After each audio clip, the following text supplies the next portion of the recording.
Have you ever caught yourself thinking, maybe it's just me? Or it's not that bad? Or even, everyone fights sometimes. You guys, abuse doesn't always show up as bruises. Sometimes it's the confusion, it's the self-doubt, the constant anxiety, or even just the way that you have to tiptoe through your own home just to make sure that you don't set somebody off. Today, we're going to be diving deep into recognizing the subtle and sometimes not so subtle signs of abuse and how to tell the difference between conflict and control. This episode may have triggers, so listeners, be advised. Welcome to Life Reassembled. This is the podcast where we learn how to reassemble our lives. I'm Julie Renee. I'm a life coach specializing in trauma recovery and a speaker. Together, we're going to be exploring what it really means to reassemble our lives on the rock after we've spent our entire lives piecing it together on sand. Here, we're going to talk about healing the mind, renewing the spirit, and organizing the parts of our lives that were once overwhelmed by complete chaos. Each episode is a space for reflection, faith, and practical steps for living with peace and intention. So, take a deep breath with me, settle in with some warm coffee, and let's begin reassembling our lives, piece by piece, together. Everybody knows the traditional signs of abuse. It has to be physical. But sometimes, have you noticed that some people are withdrawn or just not themselves lately? They may be dealing with abuse.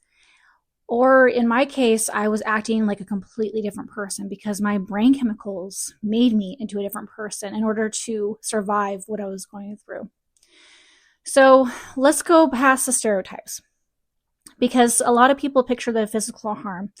And because it looks horrible, and it is horrible, that's usually when people take action. Not necessarily the person who's getting abused, but those who are seeing it.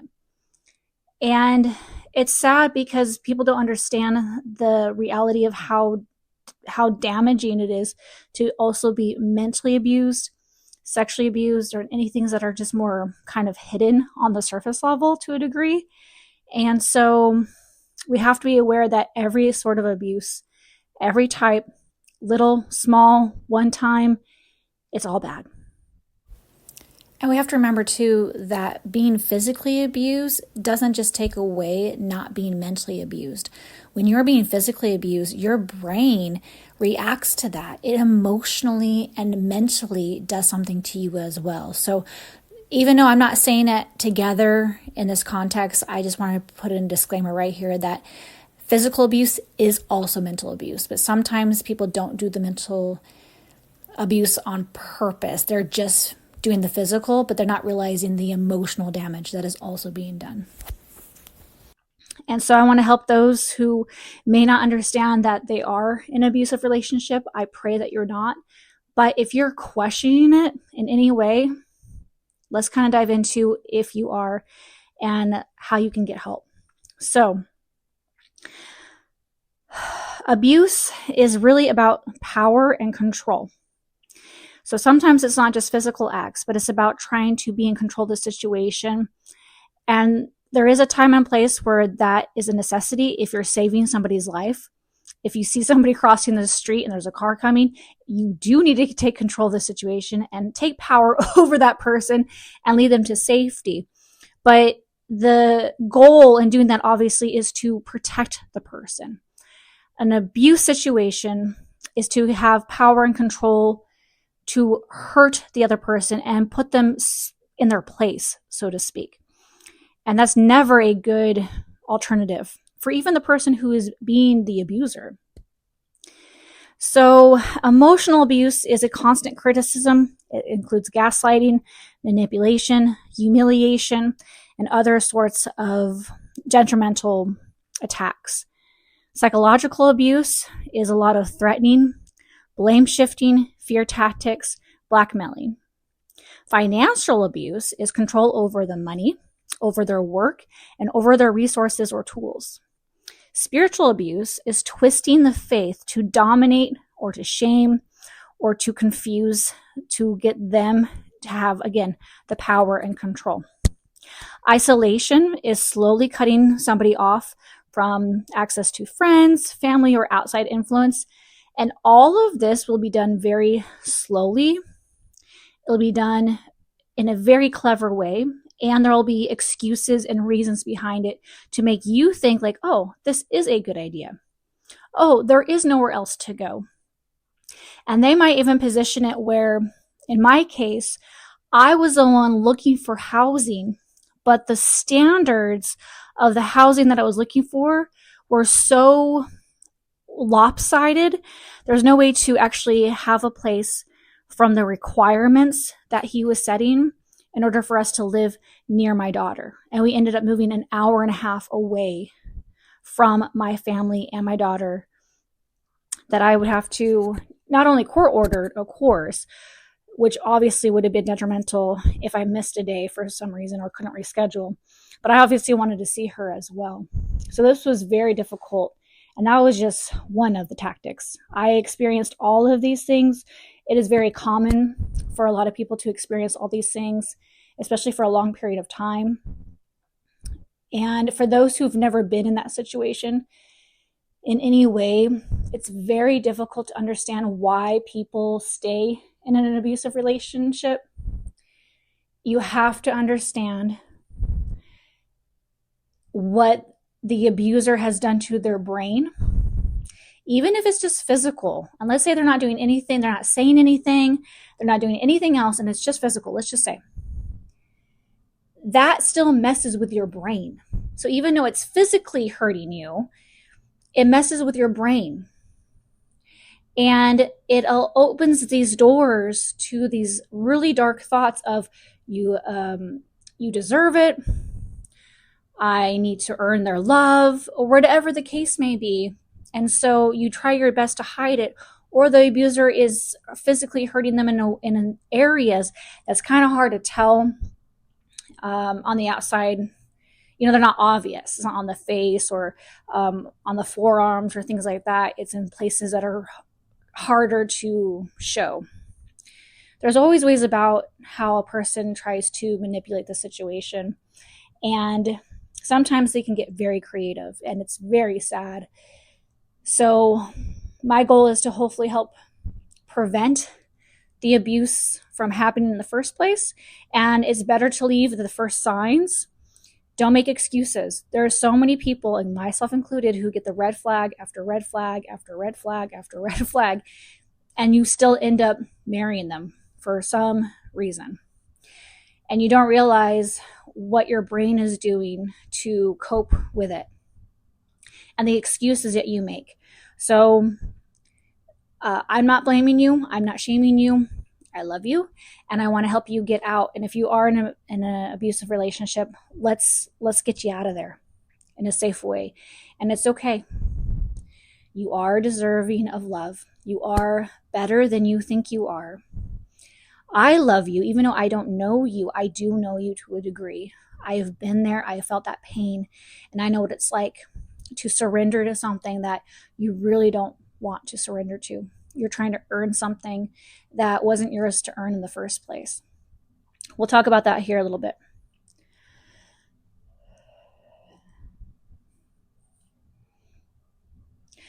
So like I mentioned, abuse doesn't really start off right away, and it's not usually like in your face loud and like, oh my gosh, I'm being abused. It's very subtle. It's very small. It starts in small little things.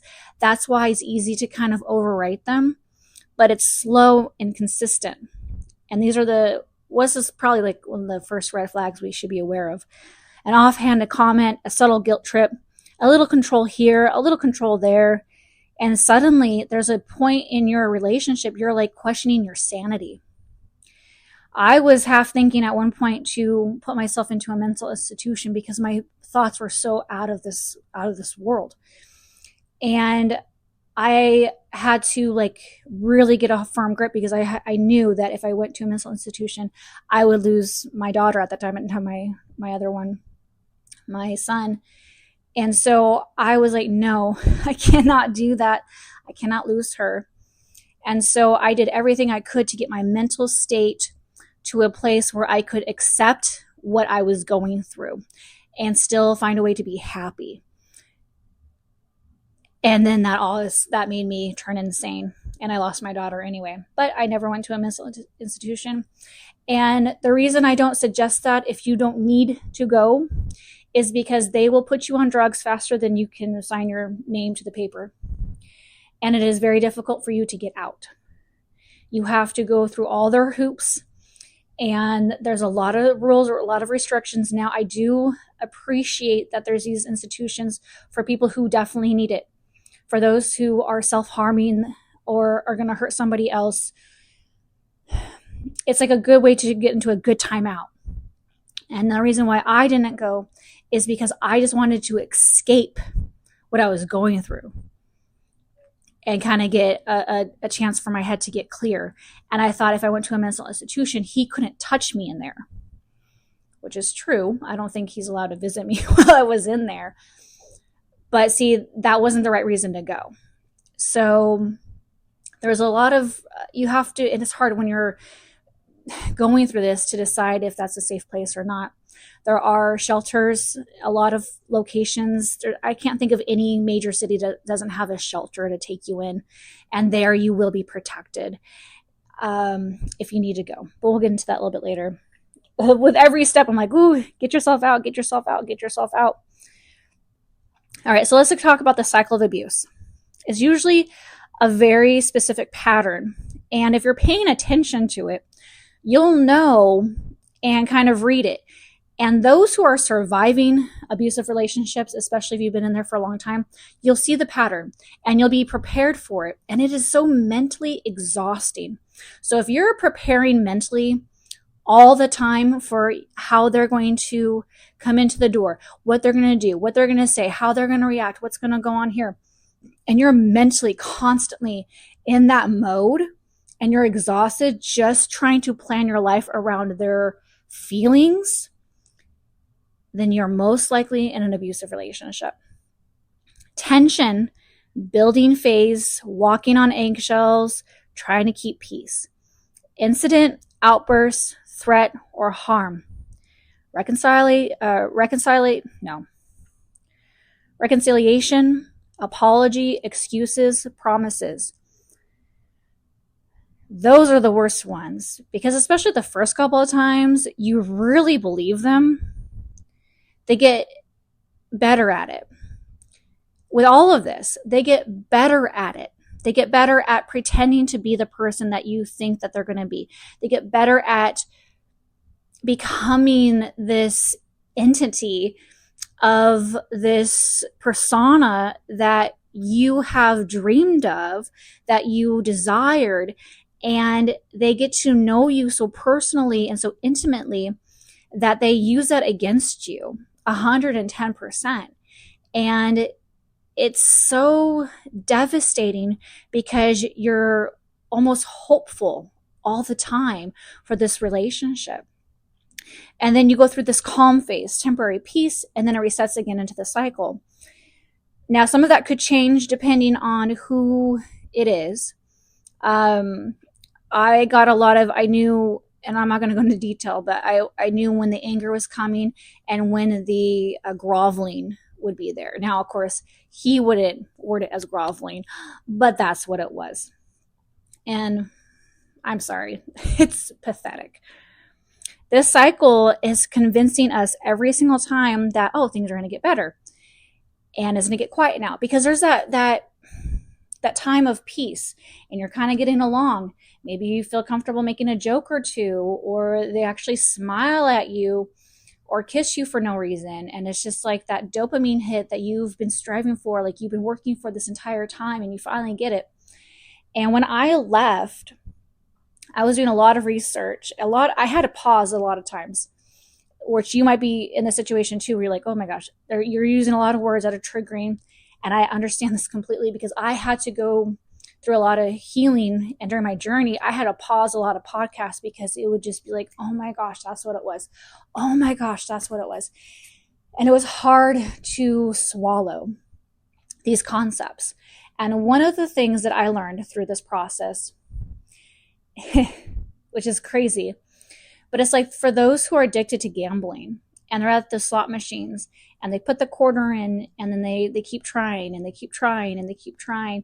And every once in a while, there's like this glimpse of hope on the other side. Oh, you win a little bit of money. Like, oh, awesome. If I stay in a little bit longer, I can maybe get more money and more money. And you invest so much time and you invest so much energy and so much money into this machine or this person that is very difficult to make the excuse to leave it, thinking, no, if I leave it, somebody else is going to get the machine and they're going to win big. And oh, if I just tried one more time, if I tried one more time. And it's the same hit in our brains that keeps us addicted to a relationship. Isn't that insane? It's an addiction. And so those who are not addicted to a relationship, they don't understand. But they could be addicted to their phone, or they could be addicted to smoking cigarettes, or whatever the case may be. They have their addictions different, where you were like, I could care less about smoking cigarettes, but they do. It's the same thing. Cigarettes are not helping them in any way, right? They're not making them healthier or better. Same thing with being in an abusive relationship. It's not healthy. And so let's go into the impact of our identity and self-perception. This is the hardest for me because this is exactly what it is, that people don't understand what we go through when we're in a relationship like this. How abuse distorts how we see ourselves. It distorts how we see them and other people. Victims start to internalize the blame. And if the abuser is not directly telling you, you're telling yourself. And then it's even worse if you're both doing it. And it's just feeding this idea. If I tried harder, maybe this will stop. Or I shouldn't have done that. It was my fault. That's right. I can't believe I did that. Now, it's one thing to own a mistake, 110%. I think absolutely. Hey, I dropped the plate. I own that. But it's not like it's something you did on purpose. And I'm sorry, when women are during their hormonal states, they drop things more often. It's just part of our natural chemistry. Sometimes we can't help it. And yet, if that happens, hormones are all over the place, and we drop something, should we be attacked for that when it was clearly an accident? It's different if our attitude was breaking the plate on purpose or breaking it out of anger and there was no reason for it. That, yes, okay, what's going on there? How are you inside? What's going on? And that should be a concern. And I'm just using it as a very simple example.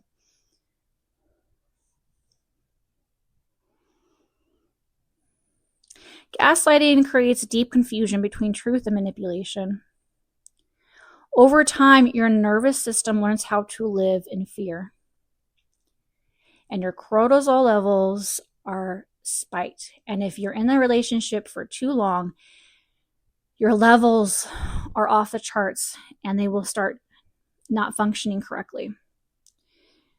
You guys, the biggest thing that we can learn, and please research this, listen to smarter people than me about how our brains function, how they work, how they take in information, how they react to certain things. Because learning about how our brain works helps us so much in thinking more clearly. And I almost had a split personality, so to speak, because I had to figure out a way to survive and make the best of the situation and love my husband through it and forgive him for what he was doing. Because the way I was manipulated was that I was serving God, which was my number one goal, was to be the most godly wife that there ever was, to serve God to no end, which meant to serve my husband to no end, no matter what the cost. And a husband should never take you to hell on purpose and beat you there, tell you you deserve it, and then take you out and then and then just pretend everything's fine. Now, what God brings together should never be separated. But if God didn't bring you together, there is room for you to move. But I didn't know that. I took the submitting to the husband to another level. I am a very committed person to a lot of things. Now, I did mess up in my first marriage, but I was committed for 8 years without any complications. I'm not saying that excuses anything. I'm just saying that it's very rare that that would happen. Now, I was promiscuous, so I would get into relationships that weren't necessarily committed to each other on purpose because I didn't want to be in that arena, which is absolutely insane because if you're with somebody, you're with somebody. But I was in this whole worldly mindset and concept of like, no, everyone just sleeps around with everybody. Like, who cares? So it was just all over the place.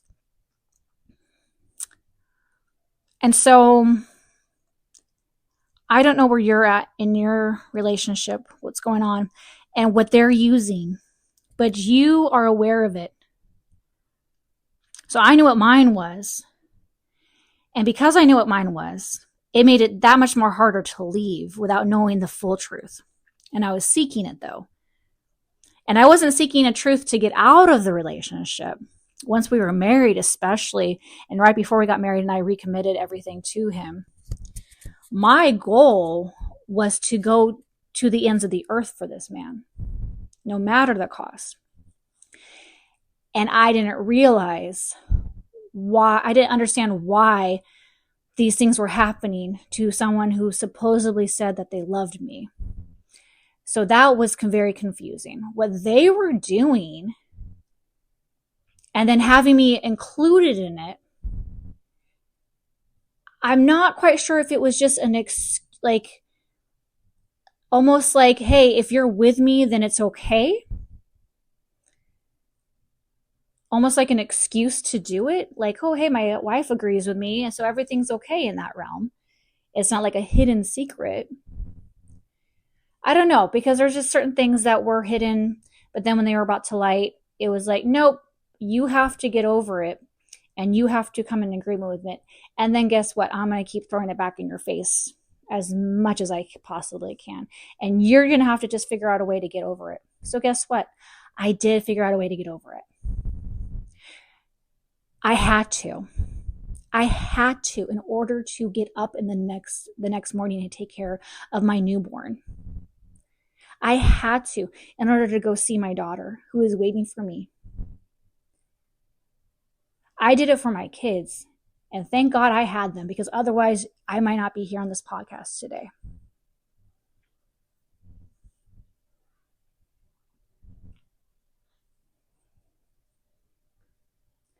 So let's start recognizing the red flags, guys, because this is serious. Your life is so precious. So precious. We have to recognize these red flags, and we have to listen to our intuition, and we have to understand that there's a reason why our gut is twisting every time we're doing something or saying something or being around somebody. We need to listen to this. I truly believe the Holy Spirit is talking to all of us when it's just not a good situation. Do you feel anxious before seeing this person? Do you feel any responsibility for their moods or feelings? Do you hide parts of your relationship from others? Do you make excuses for their behavior? Lord. Do you feel like nothing? Or do you feel like you're not enough? Are you afraid to say no? And if you say no, are you very careful of how you go about doing it? Ready for the consequences that are going to come? If you answered yes to any of these, or even something close to it, you're not in a hard relationship. This is not something that you guys will get over. This is not a Karen and Jim kind of thing. You're in a harmful relationship, and you need to do everything you can to get out. safely and carefully. So what are we going to do? What are you going to do if you think that you're in an abusive relationship? Do not announce your plans to leave, especially if you're in danger. Now, every situation is going to be different. So this is where common sense comes in. And guess what? Even though you're completely exhausted, even though you're sleep deprived, you're probably nutrition deficiency going on in there. Even though all this is happening, you still have enough common sense to figure out how to get out of this relationship carefully and quietly. You can do it. Create a safety plan. And if you have nobody to contact because they took away all your contacts, police will help you get out, especially if there's an emergency. Make sure you have all of your important documents with you. Make sure anything that is of value to you personally, take it with you. Don't expect to take every single thing you own. Be okay with parting with what you need to. Now, God was so gracious with me. I was able to take almost everything. There's like just a handful of things I wasn't able to take, mainly because I couldn't physically lift it into what I needed to. I was able to go back twice. I left with my car full of everything. Okay, in worst case scenario, this is the only thing I'm able to keep for the rest of my life, and start off with, this is what I'm taking, right? That was my first trip. I was able to go back with a U-Haul because God was so good, and I was able to get the rest of it. But again, there was only a few things I still wasn't able to put in there. One, it was too full. I couldn't believe how much stuff I had. But like, I couldn't take a few things because of the weight of it, or I didn't see it, or, I kind of ran out of room. There's a few things, but I'm not crying over it. But again, not everyone's in that situation. You just might have just your car full, or you might be in a situation where you don't have a car and you only have what you have on you. And all you have is your phone and ID or something. Like, just take what you need to. Now, leaving is not going to just take a one step. You're left their presence. It's going to be a process, and it's going to take time. You have to create space between you and them as much as you possibly can. Go somewhere safe. Like I said, shelters will keep you safe. A lot of them separate the men and the women also, so that's very helpful. And they're very strict on who can come in the property and who can't. Like, there's ID checks and all that, like, especially if you let them know, hey, I'm running away from an abusive relationship. This is their name. This is their information. They are not homeless. They don't need a place to go. I need a place to go. Please protect me from them. There's always a place to go. Worst case scenario, you have no money, you have no contacts. Police will protect you. They'll take you to the closest shelter. At the very least, you can get that. I can't think of a place where that doesn't exist. And I do apologize if there are places in the world that don't have these security measures in place to help you. And may God help give you what you need in your brain, because every situation is different. But may He give you the tools to get to a safe place where you can run away from them. I most likely believe that you've done everything you could to make that relationship work, but they're just not getting it. They're not understanding. There's something wrong chemically in their brain where they cannot take care of the relationship properly. And you deserve better than that. Even if you don't believe me, you deserve better than that. I didn't believe this. 3 years ago, somebody says you deserve better than this. I would not have believed them. I would have been like, no, you don't understand. I'm a horrible person. I don't deserve any of this. So I know what that's like. I know what those thoughts are like. But you deserve this, because God didn't think about you before He created the beginnings of the earth for no reason. He didn't send His Son down to go through this horrible abuse for no reason. Talk about somebody who didn't do anything wrong and died for you. You're already saved from this relationship. That's what's so crazy about it. Can we just take a second? You're already saved from this relationship. You just have to come into agreement with it. You already came into agreement with the relationship itself and that lie. So it's the same amount of action to go to the other side. God already saved you from this relationship. The devil wants to keep you trapped into thinking you need to stay there for whatever reason. Again, it's going to change with every situation because the devil knows what your triggers are. He knows what you're looking for. He knew I wanted to be a submissive wife. But maybe you're not married. Praise God. So then there's a different connection that the devil is keeping you in. And guess what? The other person knows it because they know your vulnerability. They know where your weaknesses are. They know what sets you off. They know enough about you to keep you bound mentally and physically in their control because it feeds what they need. And it's so sad. And it's so sad. And my prayer is that you can forgive them, but that does not mean you stay with them. Being abused is not a form of submission. A godly man does not harm his wife, especially on purpose, especially for his gain. Now, again, I'm a woman, so I am talking in that sense of it, but it can definitely be switched around. There could be a man being abused by a woman or whatever the case may be. You might be a child being in an abusive home. You have more resources than anybody as a child in an abusive home to get help.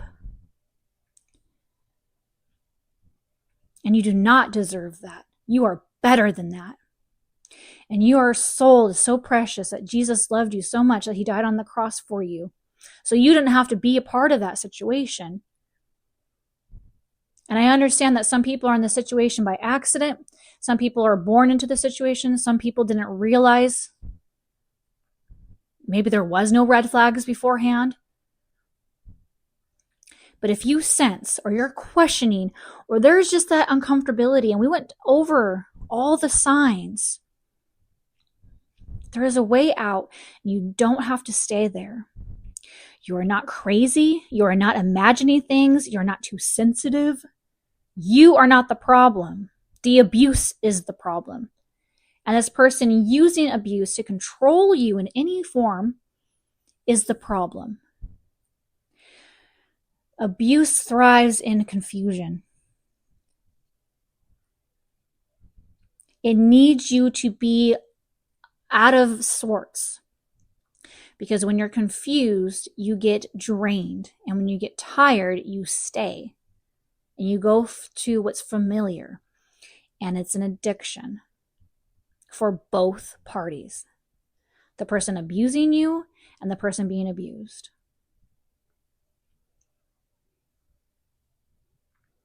Please reach out to me after you're safe. My goal is to help you get out of this situation first and foremost. I help you. I have programs out there to help rebuild your identity properly, where we are reassembling our lives after the abuse. And God forbid you're in a situation where you have to rebuild your identity during the abuse to go through it and to endure it for whatever reason.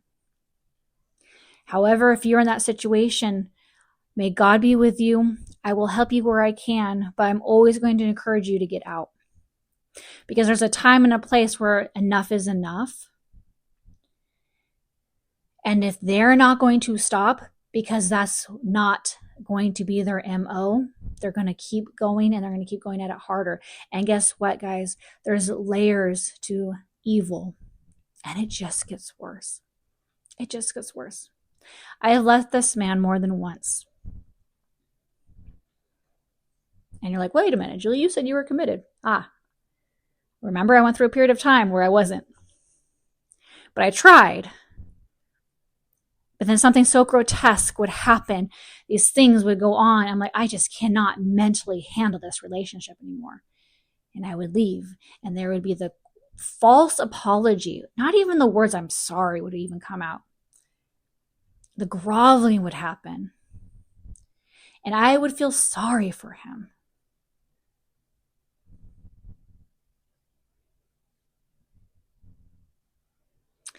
And I would be convinced and deceived and lied to again.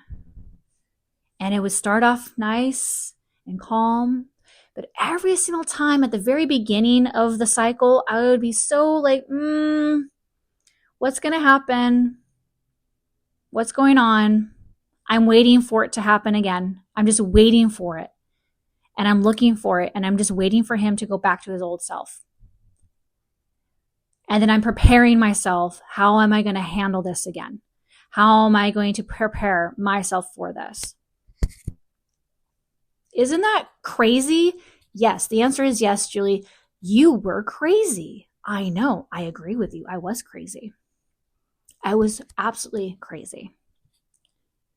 I did not give myself enough time every single time I left. There wasn't enough time for healing and for me to rebuild my identity correctly, get my morals in check, figure out what I really wanted in my life. And of course, there wasn't enough time allowance purposefully. Because if they can get in there as quickly as they can to get their lives back in there and relearn, okay, what did you do while we were gone? What happened there? What's going on? How are you thinking now? So then they can figure out their tactic on how to get in there again. It is lies, it's deception, and it's not new. Nothing is new under the sun. The devil slithered his way into Eve's brain, guys. Whether he was a physical snake or not doesn't matter. The fact that he represents snake-like qualities is enough.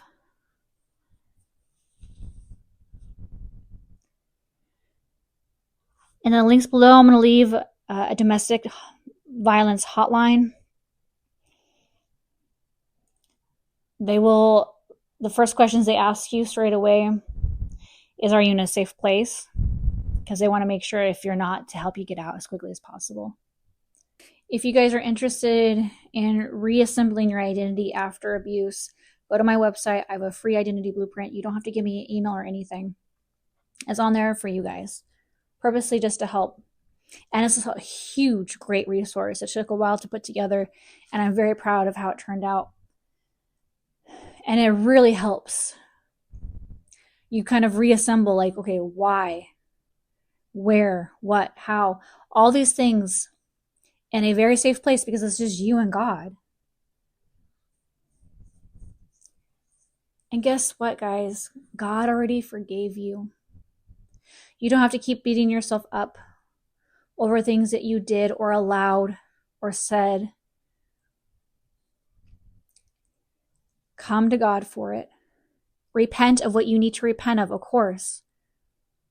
But know full well that when we confess with our mouths that Jesus is Lord, He's our Savior. And we confess our sins, He is faithful and just to forgive us. And the goal within that is repentance, to never turn back and to never go back into that relationship with that person ever again, and to also prevent future relationships like that. Do not go into another relationship straight away. Give yourself time and space. I didn't do that. I was leaving my first husband, and I was like straight away going into like, gosh, I went into 1, 2, 3 relationships within 2-3 months after the divorce was finalized. No, not even finalized. Oh my gosh, Julie, Renee. We talked about getting divorced.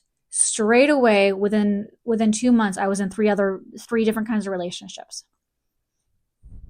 One was a sexual relationship, just because I was just a crazy person at that time. One of them was with my second husband. And I could just tell, like, that time I was like, this was all over the place. And then I actually got a boyfriend after that, which wasn't even a good idea, hindsight. because I didn't have enough time to be with God. I didn't have enough time to dig in deep with my problems and my issues of like why I'm jumping into bed with somebody else. Why am I trying to get a relationship with somebody else when I knew I wasn't going to marry this person? But still, we were very close. And I eventually broke it off because I wanted to get married, not with him. I just wanted to be married and have more kids. And that was definitely just something that God put inside of me, that desire. But when we split up, I just went into a relationship with my second husband and we were dating again. And it was just, guys, there's so much value of being single. There's so much value in that. And I don't want you to miss out and do things backwards like I did. And I'm going to do a podcast later on in regards to like the family line and why God sets it up the way he does, with that grace of being by ourselves before we get married and then before we have kids, and the way the order is on purpose. And it's done so beautifully, and how we grow into those different positions and identities is more natural and easier for our lives versus how it's now. Everything's so backwards. We're living with people before we're married. We're having kids. We're doing things all upside down. And it is making us crazy in general. And our mental health is like completely shattered. And we're just going off of like research that keeps changing. So let's stick with what the facts are. If we're in a very abusive relationship, we need to get out now. We need to get out safely. And you have to be okay with it. You have to be ready, mentally and emotionally. If you have kids, do it for them. If it's just yourself, do it for yourself, because you're worth more than that. You're worth more than that. Because guess what? Before they came along, weren't you more valuable? Aren't you a different person now? If you look at pictures of the past, weren't you a different person? They saw that value. And sadly, they're mentally messed up that they had to take that value and destroy it or be selfish with it and take it for themselves. There are people who are so mentally unstable that they have to destroy innocence. They have to destroy beauty. They have to destroy things that are sacred. And that's what abusers do. And they're very smart. And that's why they're able to get you. So it's not your fault that you fell into this relationship. Because of course you did. They were everything you were looking for.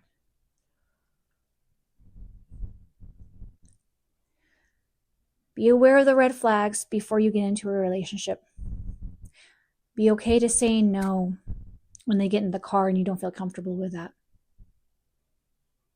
Be okay with the choices that you want to make, but you're too afraid to go with. Because better a life knowing you did everything you could, and saying yes where you should have said yes and saying no where you should have said no. It's better than having regrets. And you might think, oh my gosh, Julie, Renee, I hear what you're saying, but I've been in this relationship too long. It's been 5 years, 10 years, 15, 20, 25. I think the most recent one I heard about was 25 years.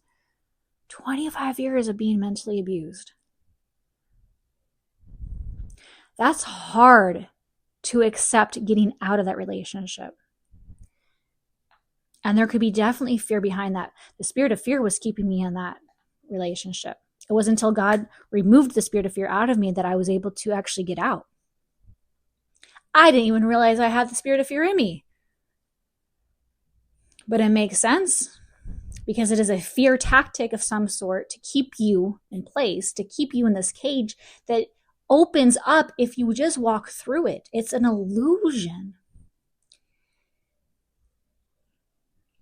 And I know what you're saying, like, no, Julie, it's so real. You don't know. You don't understand my situation. Trust me, I do. even if I've not been in that exact situation that you have been, you haven't been in my situation. And again, I know, because if you told me 3 years ago, 4 years ago, it's just an illusion, you could just leave, I would have thought you were crazy too. But once you're out of it and your mind starts having clarity and rest, and it starts to become healthy again, and it starts to rebuild and reassemble the way that God created my brain to reassemble, and your brain the way it reassembles the way He created you, you'll be like, oh my gosh, it is an invisible cage set up by the enemy, and you 110% can walk through it. You walked into it, you can walk out of it. Check out the hotline if you need to get a hold of somebody. Feel free to contact me. You can message me privately on these socials. We have a Facebook group that is for situations like that. If you have any questions or concerns and you just kind of want to hear from other people, you can be anonymous. But we're here to support you and love on you. Your mental health is so valuable to me, and I want everyone to be healthy. And I don't want you in an abusive relationship, because you deserve so much better than that. May the Lord be with you. Thank you for joining us for today's conversation on Life Reassembled. If this episode spoke to you, share it with someone who is also rebuilding their life, because none of us are meant to do this alone. To keep growing with us, join us on the Life Reassembled Facebook community. Check out our free identity blueprint on our website, or learn more about our coaching and upcoming courses at reassembledlife.com. That's re-assembledlife.com. You can also connect with me on Instagram at Life Reassembled for daily encouragement and resources. Remember that healing doesn't happen overnight, but every small step forward is part of reassembling your life.